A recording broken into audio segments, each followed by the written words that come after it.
Welcome to the Town Empowerment Podcast. We're here to help you love your job. We unpack the tools and tactics of successful humans to guide you towards your own career empowerment. I am your purpose-driven host, Tom Finn, and on the show today, we have a mission-driven founder, Will Hedrick. Will, welcome to the show.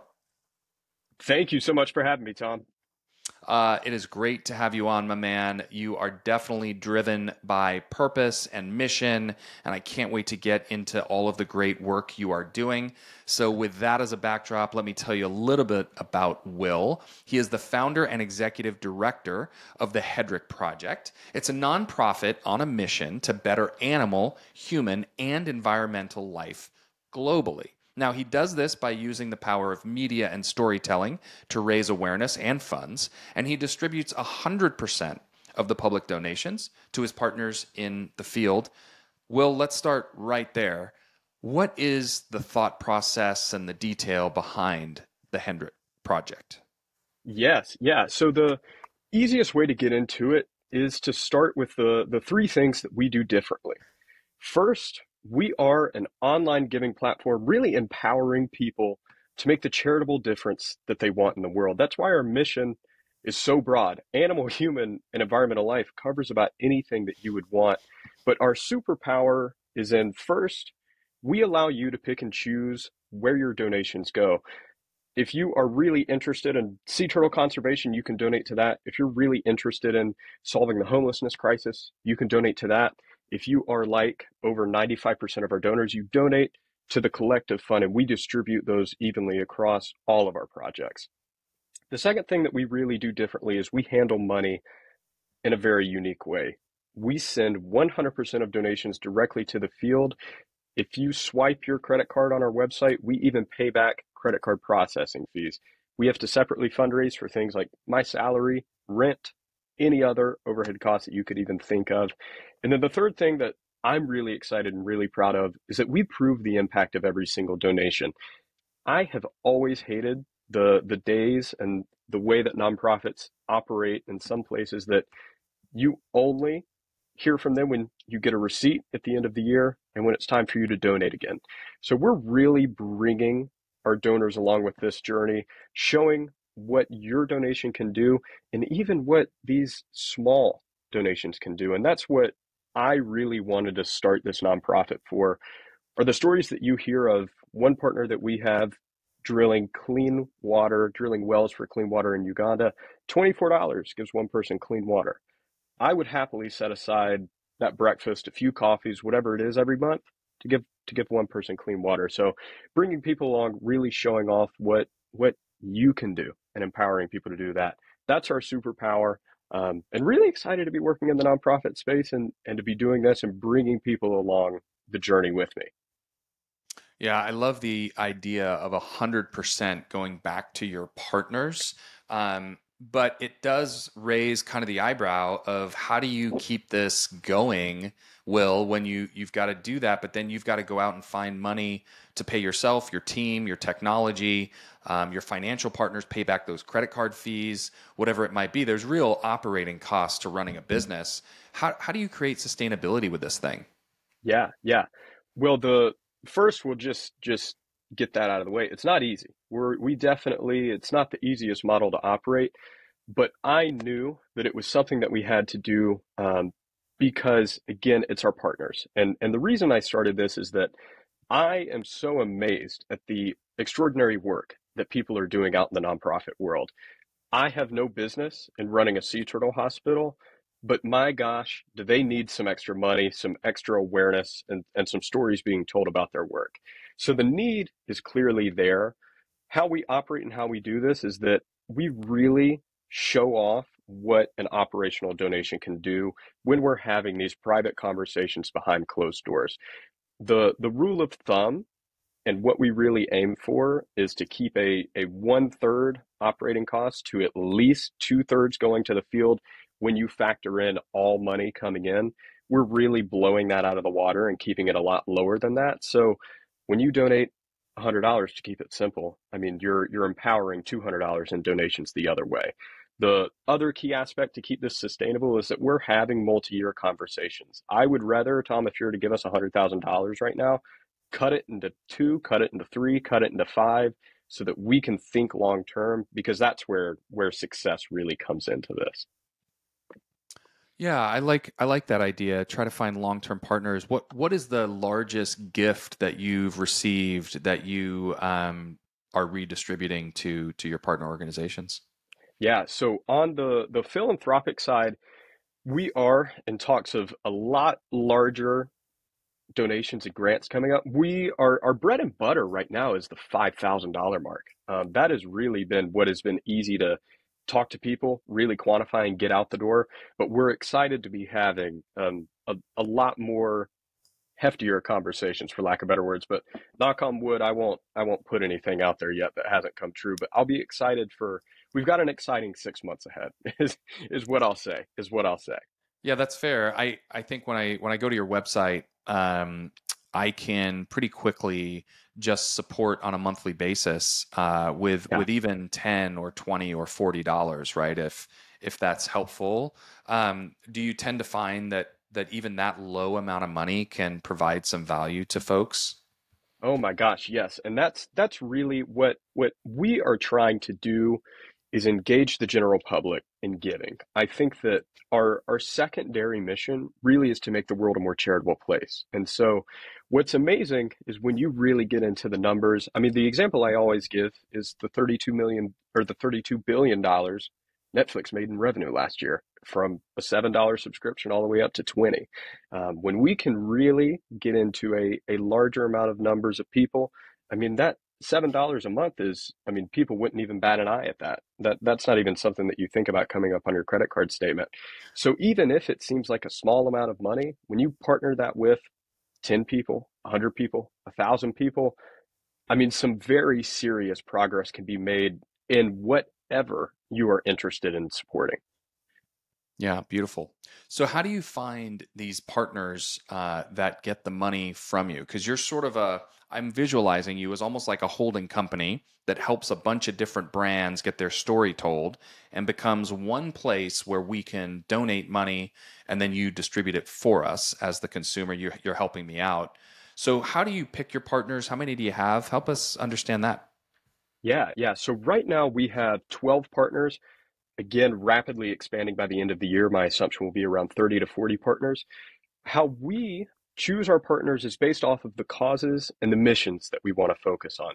What I'm excited about is we are really engaging our donors and our audience right now for this next wave of partners, getting them engaged in what they want to see. And then our team, go out, we connect with the executive leadership after we do a little bit of research, choose a list. You can easily find some nonprofits. But then we go through, really dive through, see at a high level what their financials look like, see what their executive leadership looks like, how long they've been together. We'll even do some field visits, connect with them in person, really go through. And again, when we talk about handling money differently, giving our donors the confidence of knowing this is a stamp of approval for us. We know that what they're doing is worth donating towards, investing your hard-earned money into, to solve this problem that people are interested in really tackling. So one of the things that is a challenge that I feel as I'm listening to you is that while you're taking in and giving out 100% of whatever you receive in gift, the 12 partners, the 30, the 50, the 100 when you get to that point, right? You're not managing how much they're using for operating expenses. So for example, let's just say, well, I give you $100, okay? I know that Will is going to give that $100 to, either if I choose company A or B, or if I choose, we'll spread it out across the partners, right? So let's just say I give the $100 to you and you give it, I pick one. There's one I fall in love with and I pick one, right? The challenge that I have mentally is I don't know how much they're using to pay their CEO's salary or operating costs, right? I don't know what the rule of thumb is. Is it about a third? Is that typically in a nonprofit setting what goes to admin, for example? That's typically the rule of thumb, somewhere around there. But most people, if to a high quality, for lack of better words, nonprofit tries to keep that as low as they can. Yeah, so a third is 33 bucks, okay? And that makes sense, right? Like you have to pay people to do the things that they're doing to help others, so that they can survive. So out of my 100 bucks, realistically, you guys aren't taking anything, but 66 bucks is getting to the actual folks that I want to get it to, and then we've got to operate whatever the business is that's being passed along, right? So how do I think about that as a consumer? Should I be cool with that, or should I be challenging it? Of course, and you should be challenging. And so that is what, again, a little bit of our transparency and superpower here is we're a grant making organization. So when we distribute this money, we aren't just quickly writing a check and blindly passing it off. We're really making our partner organizations tell us, itemize what you are going to be spending this money on, where it is going, who it is going to, and that really makes a big difference on what they're spending things on. And 95% of the time, it will be an itemized list of supplies that they need, hourly rates for, we'll use a sea turtle conservation example, hourly rates for veterinarian to be sending this turtle back out into the ocean, and any other of those related costs. It really slims down. And that again is a superpower of we go through and we talk and really vet all of these partner organizations. And the other big superpower of ours is right now with our 12 partners and our projects, we're going to be expanding with each individual project. So sea turtle conservation again, which just uses the example, we will be expanding and have multiple sea turtle hospitals, multiple rehabilitation projects globally that we can pick and choose and distribute from. So it's not a direct, our donors don't necessarily have a direct connection to seeing which organization they're donating towards, because there is an ebb and flow of money. Sometimes organizations can take on $100,000 in a week and spend it. And then there's other grassroots organizations that have no way to spend that much money. There's no time in the world that they would be able to do all of that productivity. So the power again is in our grants and the way that we spend money. We have to monitor and we have to hold our partners to a very high standard. Yeah, that's a wonderful way to look at the business. You become a little bit of the fundraising arm, but you're also a little bit of the security and police force, making sure Exactly. that it gets Exactly. spent well, right? In all of our best interests. So how did you get into this? Because this is kind of it's a niche, right? Certainly nonprofit is a niche, and then you've got even more niche and gone, hey, I want to be really a holding company that's going to help a bunch of other nonprofits and be the marketing arm. So how did you think this up? Yeah, my background, I had come from the real estate world, and what I really enjoyed there was media production, telling stories, and I noticed the power of it really quickly. There were agents that stood out and agents that did not, and so media was obviously a huge part of that. And so I wanted to, once I had decided I was going to leave the real estate world, I wanted to put my energy into something that mattered, and put it into something that for lack of better words, would create an impact and have purpose. So when I started thinking of ways that I could do that, helping other nonprofits and helping our donors make wise donating decisions, it's a win, win, win. Our donors feel very comfortable with what they're donating towards. They see the proof. They know that 100% is going to the field. We get to tell these amazing stories. We get to support both ends of the spectrum, and then the nonprofits in the field, our partners in the field, get more donations. They get more publicity. They get to show off their work. So when I really was able to sit down and think further about this idea, as soon as I had gotten my head wrapped around how the operations would work, it never left. And as soon as I had settled on the idea, I was going for a hard run ahead and was very excited about it. It's great, man. I'm super happy for you that you found what you want to do in the world.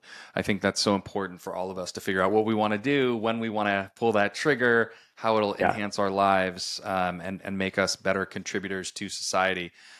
Let me let me ask you this. It's not easy to leave a job because at some point you had a job and then you created this company.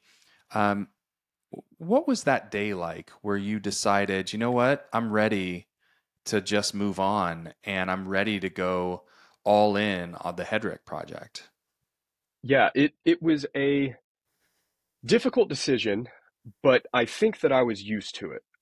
When I was 17, brother and I started our first company, went right into real estate, started a real estate firm. So the entrepreneurial bug had been in me for a while. So it wasn't a huge jump that I know you have plenty of conversations about for those first time entrepreneurs and people really getting into it for the first time. But it still was a scary time. This was a new business model, a very difficult business model to get down and prove. But I think that the analogy that I've had to live by for a while, and I'm sure that you know, is it's like driving a car at night. Your headlights can only see so far, and then the rest is darkness. But you have to just know that no matter where you go, which way you turn, and unless something crazy happens, there's going to be some road. There's going to be road at the end of that light, and you're not worried about what's going to be ahead. You have to just take these small steps and incrementally increase your progress. It takes time. There are ups and downs and lefts and rights, and I wish that it was an easy process. But I think that that is what makes it fulfilling just as much as it makes it scary. Was there somebody that trained and influenced you to go down this path? Have you had a mentor or somebody that kind of taught you how to think this way? Too many to count. And I think that that is what I again, some of the best advice that I could ever give people is to just talk.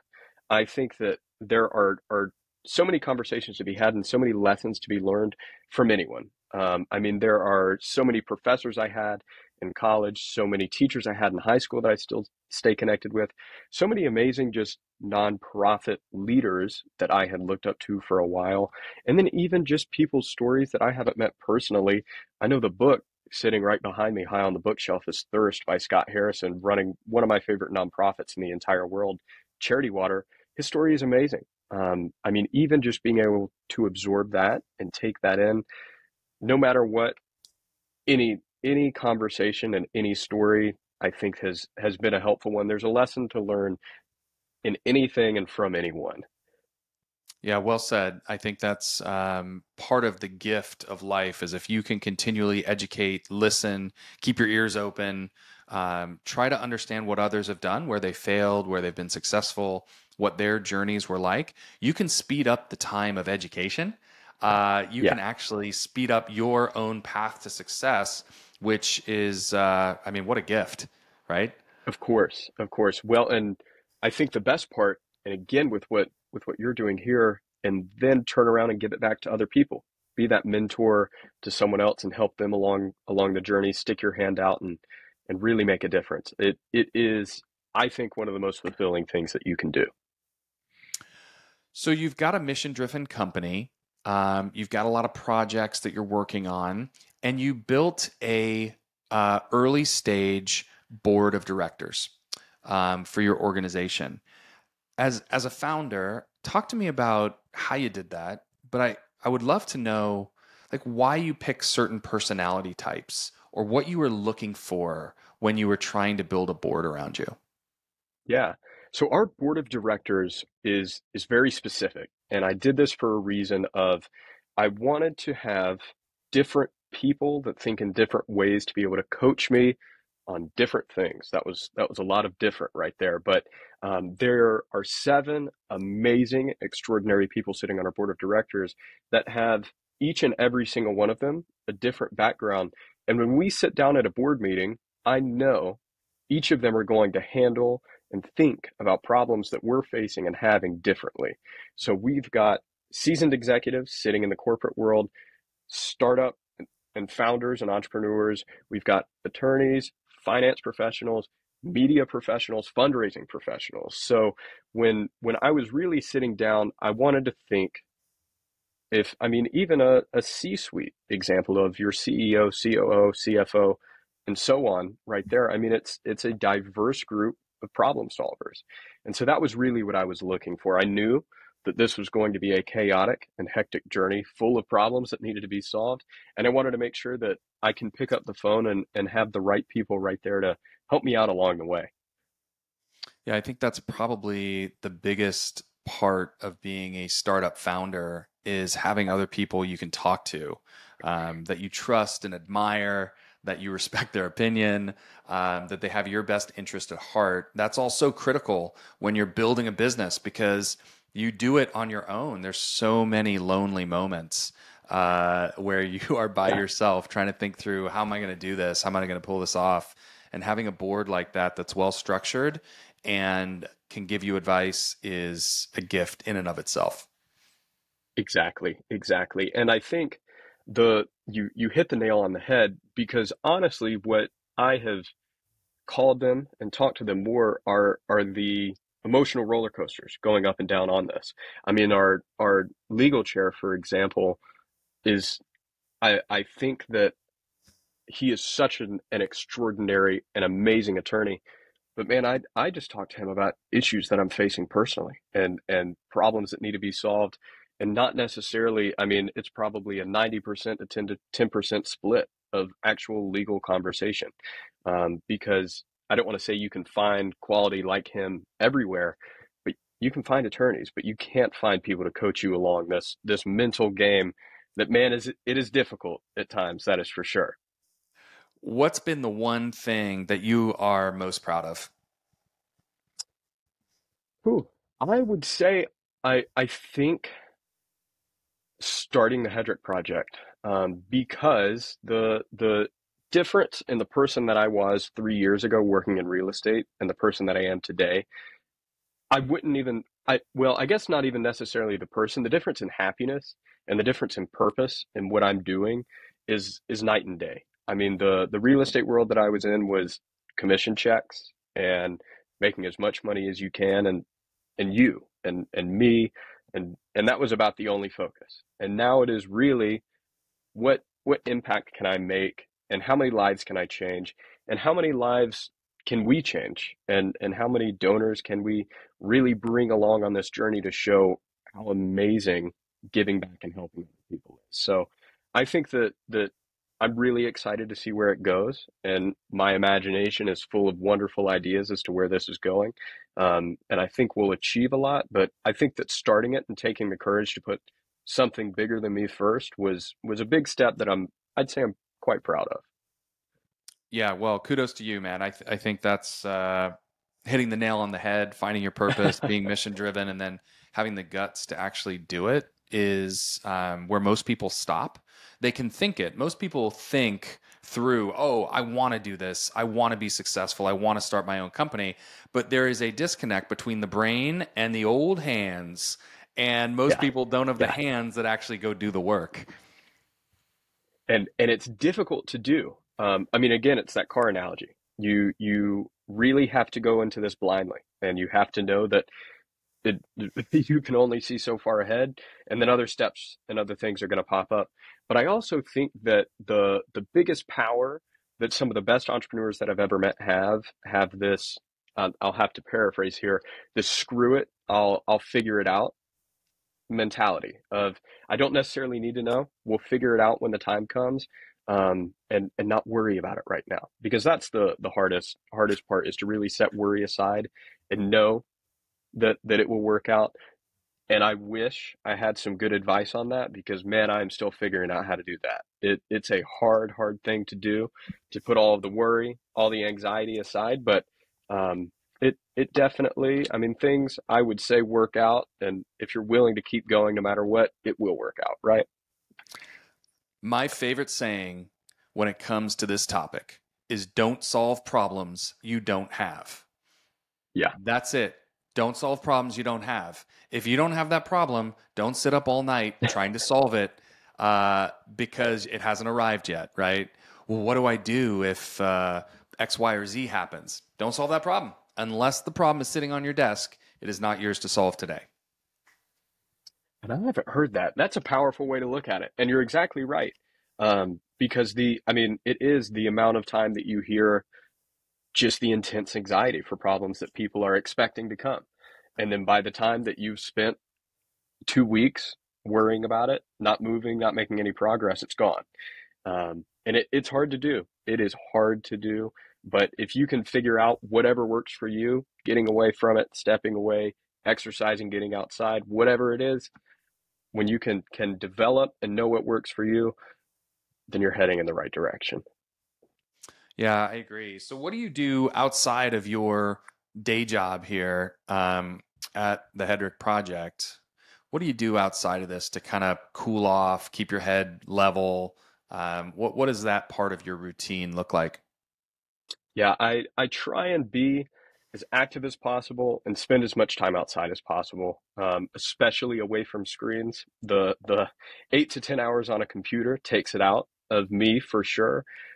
So being able to get away, whether it's running, working out, that was a new experience that I had about 3 months ago. I tore my Achilles and could not, well, 4 months ago, tore my Achilles, couldn't walk for 3 months. So that definitely took me on a spiral. But getting away, being as active as possible is a big key. And I think that that's the best way to get away for me at least. And then trying to re-energize with friends and family when I can. That is also difficult for me because just like I'm sure that is what your day to day is filled of. I talk to people all day, every day. So getting away and recharging a little bit with friends and family, having some more relaxed conversation, that is a very fulfilling experience for me, at least. Yeah. So, how's the Achilles feeling now? It's good. It's good. I was at physical therapy just before this, so we are hoping to be able to try a run in the next few weeks or a jog. So we're making progress. My one thing that is still bothering me, I can't go downstairs quite yet because that really stretches it out.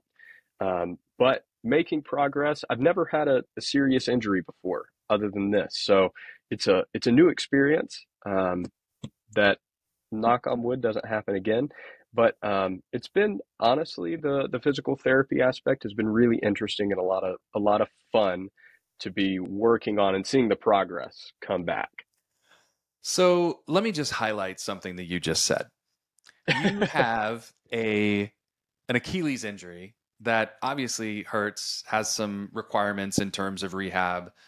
You've been off your feet for 3 months, and you said it was kind of fun and a learning experience.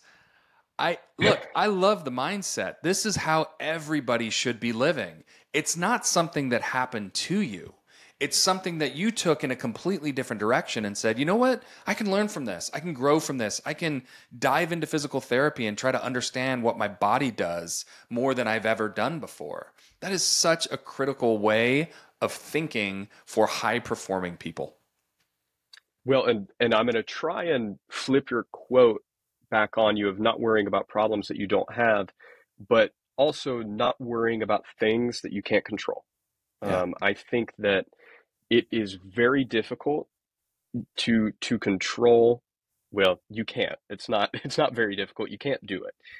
The fact that I was out on a random run on a Sunday morning and it just randomly tore on me, that is not something that was within my wheelhouse. But being able to turn around and I mean just failure in general and things that happen. I mean, so much of life is out of our control and you just have to unfortunately take a deep breath. And honestly, once I have gotten to that stage of realizing how much is out of my control, it is almost laughable at some things. And it's almost, I mean, it's the Achilles injury was an enjoyable experience at this point, just because it is almost funny how things work out, how things happen, how we're building this brand new organization, and that I'm going to be seated for 3 months when I need to be out in the field and doing a lot of work and really putting as much energy at full steam forward as head. It's I see the humor there. It's kind of funny. So it is when you can flip it a little bit and see that you're playing the game of life, and let go a little bit. I think it adds a little spice to life, and it helps me stay a little more mentally stable, I guess. Yeah, fair enough. It's hard to keep your head on straight when you have a startup that is growing and you're trying to build partnerships. All of those things take a lot of time, a lot of energy, and a lot of effort. What have you learned along the way? Like, what's been the thing that you've gone, gosh, that I didn't see that coming. Yeah, I think that especially being in the nonprofit world, The amount of conversations that I've had with people that are like, I have never donated to a nonprofit before, but I have always wanted to make an impact in some way, somehow. There is this very sickening is not the right word, but I'm going to use it. Sickening experience that tends to happen middle school and high school. You go out and you're forced to volunteer with your school every semester, every month, something like that, and everyone hates it. No matter what, if you're a middle schooler or a high schooler, you hate it either way because you're forced to do it. But especially when you're being forced to do something that you're not interested in, and it puts a sour taste of the nonprofit world into people's mouths. Then you open up the news, nonprofits are laundering money. They're spending money to fly their executive director on private jets around the world. There is a sickening taste that used to happen a lot more in the nonprofit world. It's really changed. Um, and now I think that people are really getting excited. And that's the conversation that has really stuck out, which I've taken the gamble on. So I'm glad that that's the conversations that we're hearing and having. But people are really excited to make an impact and make a difference. And I am hoping and I know that we're creating a wonderful tool for them to be able to make that impact and do that. Yeah, well said. I think there's been some levels of corruption in Yeah. nonprofits, and the problem is it's not all nonprofits. It's not even most nonprofits. Yeah. It's a very, very small percentage of bad actors that have done the wrong thing and used money in the wrong way. That people it might not be illegal, but it's not ethical. That's for sure. And so that's where I think people get a little bit of that, as you said, sour taste in their mouth. But nonprofits, for the most part, do a pretty darn good job of filling a global need of support for people around the world, for the environment, for animals, whatever it is that is your cause that you love and lean into. They're doing an extraordinary job. And the people leading these organizations are some of the smartest people that I've ever met. I mean, we are talking about people that are barely making over six figures a year that could be running their own for-profit startup, having tens of millions of dollars in equity easily with what they've done and what they've built over the years. And they're just building amazing things. And so that is what, unfortunately, I mean, that's the stories you hear are the bad ones, and those are what stick out. That is how, unfortunately, we're wired, and that's how we work. But that is what I really want to get across. I mean, we walk around with a big flag saying 100%, and we screen these people. We know what they're doing. We write grants. We're really trying to ease that pain, so the question doesn't even come up anymore. But I really think that there are so many extraordinary people and so many extraordinary organizations out there that I get really excited and really confident because I think that we can make a huge difference in a lot of the world's problems. And that is where the true fire within really starts to build. So help me and help the audience with a story about one of your partners that you love and admire the work that they're doing. And let's leave us on a high note in talking about the great work that is being done around the world. So help us understand one of your partner organizations and what they're up to. Yeah. So I will talk about one of our biggest partners that we partnered with this year, Eden Reforestation Projects, because what they're doing on the surface could sound really mundane and boring. Reforestation, everyone knows it's the opposite of deforestation, just replanting forest. So there are a ton of organizations that reforest. You can go take a helicopter, fly over a field, throw out some seeds, never hear from them again. What Eden Reforestation Projects does that is so extraordinary is that the communities that they work in are are intertwined with the people there. So they hire locals. I'll give an example of a village in Madagascar, and we'll talk a little bit further about that. They hire locals, support and pay them, and then they plant trees and they make sure that these trees and the forest actually come to fruition. So there is a amazing lady, Mamani Kambina, based out in Madagascar. She's a tree planter for Eden Reforestation Projects. Before Eden Reforestation was there, she was unemployed, had six kids, and had no way to feed, had no home, no way to take care of her family. When they came, they were able to really hire her, first off, be able to support her family, everything there. And then she started hiring locals around her and really started to build up the power of community and show off, we want to re-beautify this place. It had been wiped out. I don't remember the exact story as to what had happened, as to why there was such destruction in the area, but she had gathered her entire community. Now, so many people there are hired to have jobs, they're planting trees, and they're all working together to A, beautify this amazing village that they're working on. They're now hired, they're making money where they previously weren't, and it's a win-win. And then Eden Reforestation Projects flies in, flies out with some of the best scientists in the world to make sure that these forests are growing properly and really showing off all of the work that they're doing. So we're really excited to be working with them. Over this year, we've planted just under 25,000 trees. We've funded 375 of those work days for those people working, and are just continuously growing. Our donors love that project. We love that project. We love the story, and we love the people that our lives are changing. Yeah, well said, Will. I love it, man. I'm inspired. I'm sure the listeners are inspired. For those of you that want to be inspired, head over to thehedrickproject.org. We'll put it in the show notes. It's HEDRICK, thehedrickproject.org. Check it out. You can donate one time. You can donate monthly. But if you want to get a hold of the man himself, Will, how would they go about doing that and getting in touch with you directly?